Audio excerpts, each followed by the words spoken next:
Hey guys, Professor Bill, Comic Book University, and Carnage, issue number 12. I might have waited a little bit too long to get on this one. 12 issues? That's like a year's worth of has this comic book really been out that long? Nah, this has been coming out like bi-weekly or something, hasn't it? Like, come on, man. Wow. I can't believe this. I saw Captain America on the front cover. I'm like, I gotta get it. Captain America is not on this in this comic book. It's kind of messed up. I'm not saying anything. I'm just saying. Miles is, but Cap is not. What's up with that? So I'm gonna talk about who made this comic book first, and then I'm gonna get into it because this was interesting, guys. The writer is Alex Packnadel.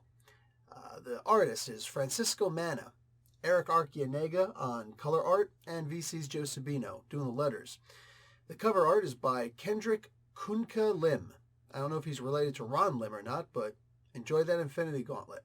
Ram V wheeled his way in here somehow with a special thanks. You go Ram. And variant covers by Alex Ross and Ryan Stegman. This, I'm telling you, man, they pulled out some of the stops for this. Not all the stops, but they pulled out a lot of stops for this.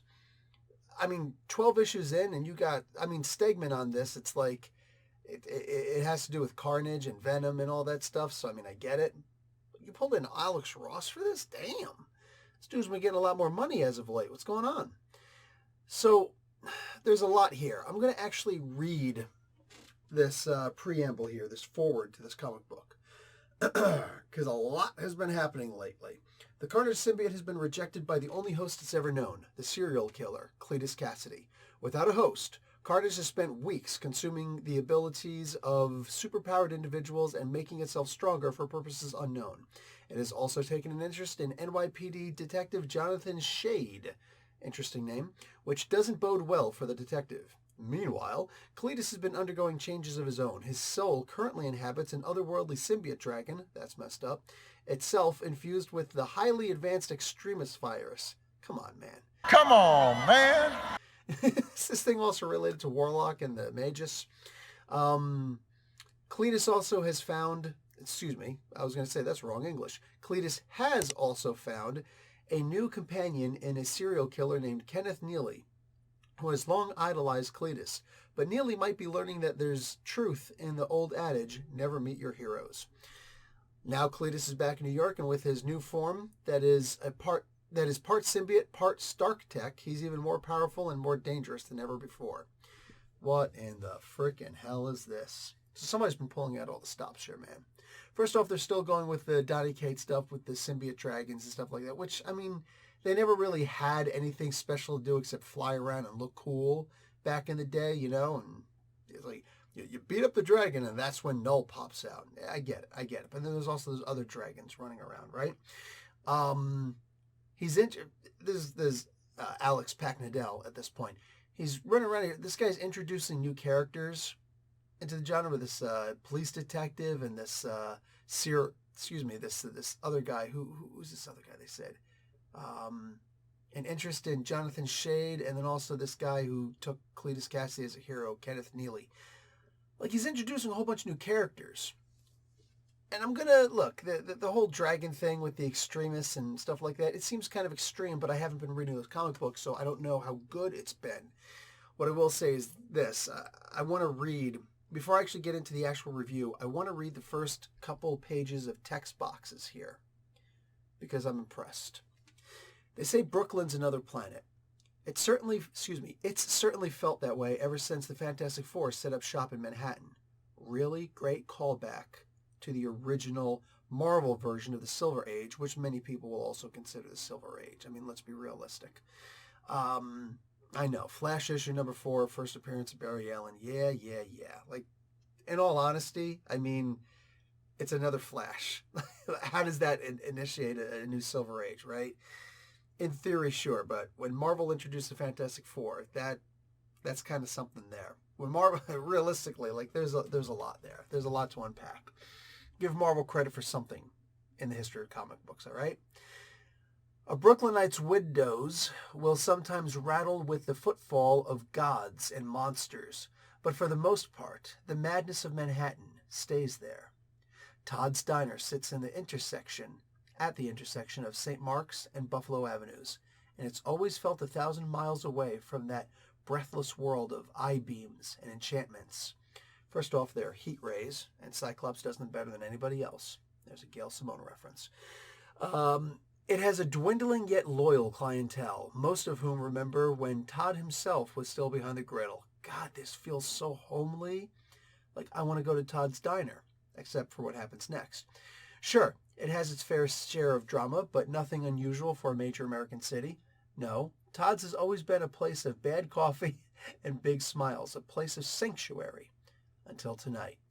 And to finish up just that one panel where this ended, until tonight, ding, pick up. This is one of the best openings to any comic book I've ever read in my entire life. And it's in issue 12. It feels like I'm picking up a first issue of a comic book ever. It feels like it's an issue number 1 of the most important comic book that anyone will ever read. I don't just flaunt these high praises. I hold back, all right, a lot sometimes. And I'm typically really cynical with some of this stuff. Look, every other comic book before and after this issue may have absolutely sucked and may very well at some point or another suck. But my point is right now, and I've got some things to say about what's coming, what's coming up. Just my luck that I decided to jump on this comic book right now. But goddamn, if this isn't just the best opening that I've read in a really long time. This has shades. I don't remember. Was it issue number 8? It was in probably because I think it was graphic novel number 4, trade volume number 4 of the Sandman series, the original Neil Gaiman version of Sandman, the Morpheus, where they went to that diner, and there was all that crazy stuff there.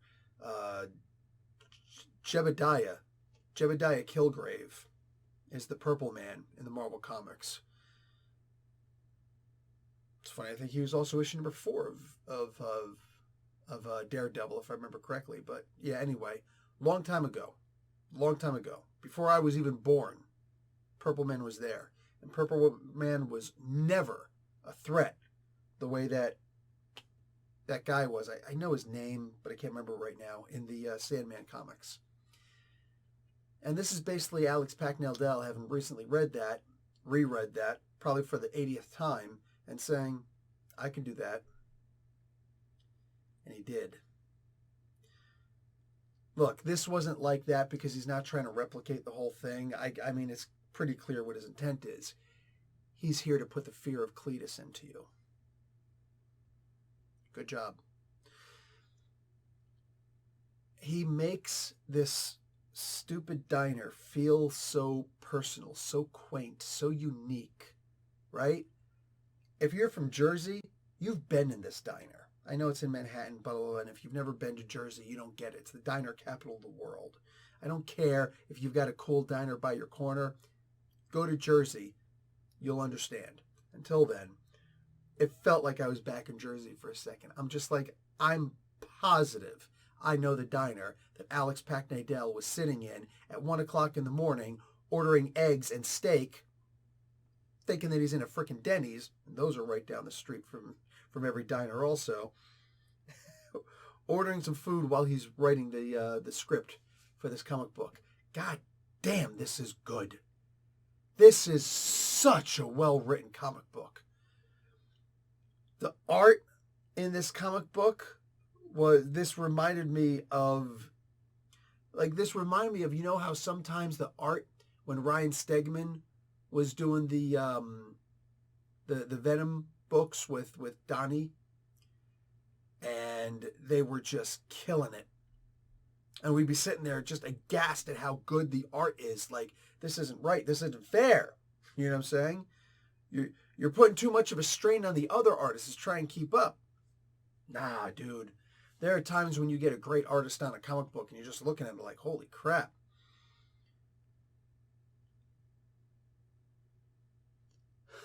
Miles shows up at one point and he hears what sounds like an explosion, but it's not an explosion because his spider sense would have picked that up. But it didn't activate for this. But man, like his ears are ringing and like all sorts of crazy stuff. What the hell happened? And there was like a catch. bomb strike kind of thing, like firing off mortars, you know?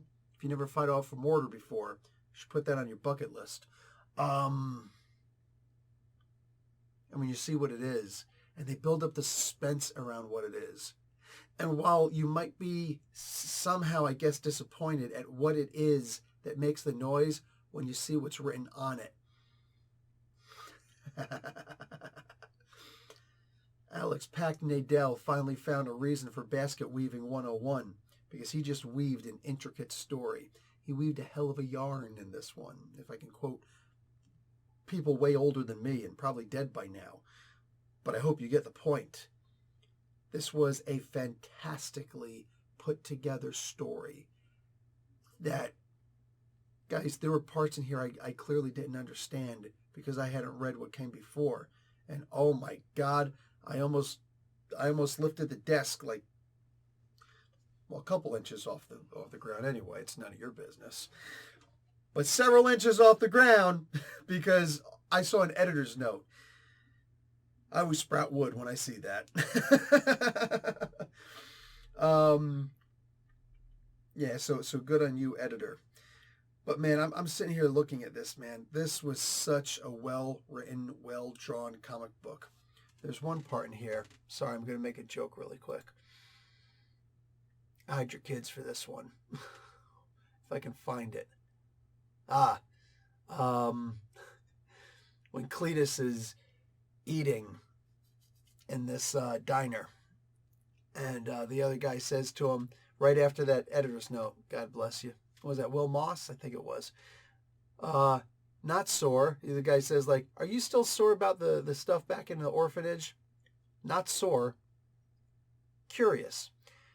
Well, it looks like that U might be an L-I. So I'm just saying, go back and look at curious. Spell curious, but instead of a U, the first U, make it an L-I. You'll understand. I think you'll understand. In general, that's what it looked like to me. So I just looked at it, I'm like, wow, really? Yeah, I think that maybe that was done by Josephino on purpose, just to mess with us. Guys, this was an amazing comic book. This was a truly amazing comic. I haven't done a comic book review in about a month because I'm too busy making money. But holy crap, this is the kind of thing that'll draw me back in a freaking heartbeat. This is the kind of thing that'll draw me back in. I loved this comic book. If the previous 11 issues were half this good, they should be selling twice as much. Like, wow.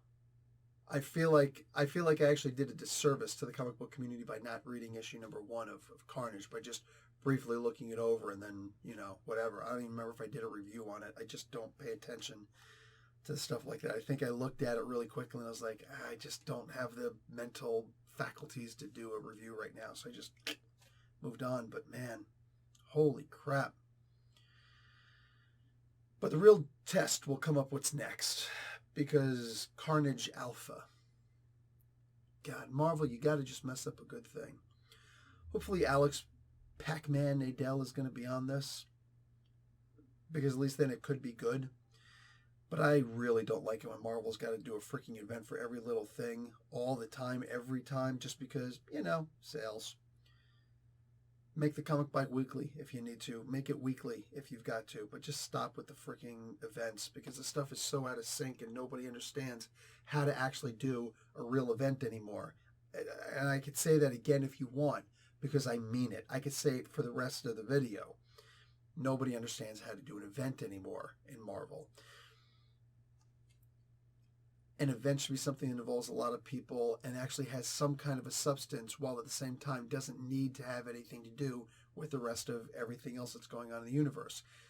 The original Marvel event was actually done by Jim Shooter, or at least under his watchful eye.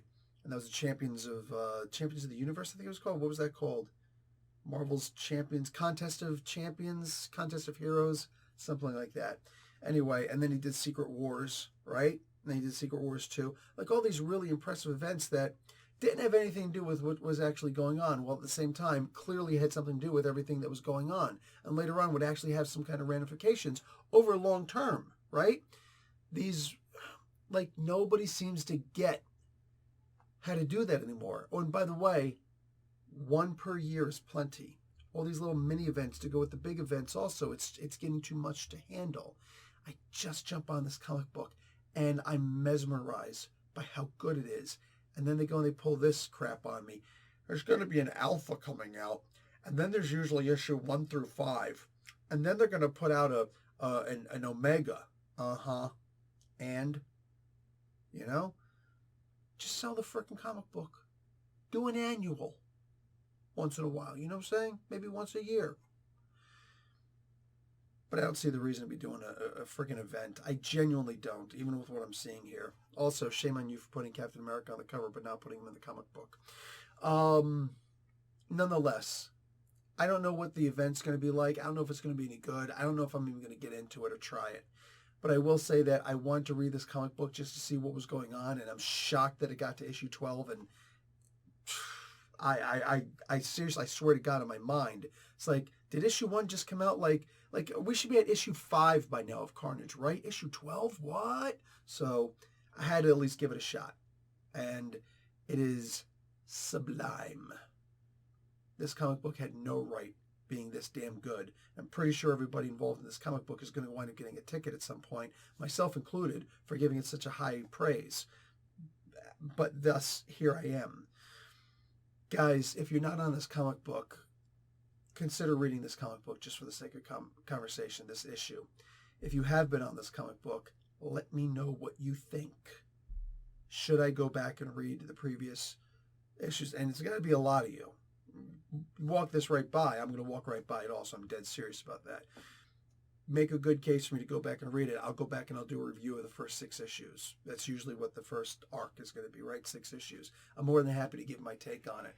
But I'll tell you right now, it might not take that much convincing. Like, this was really good. No comic book has a right to be this good nowadays. And yet here we are. We're gifted. Guys, that's going to be it for me. Once again, talking too much. Losing my voice too much this past 2 months. Anyway, guys, I'll talk to you later. Professor Bill, Comic Book University. Class dismissed.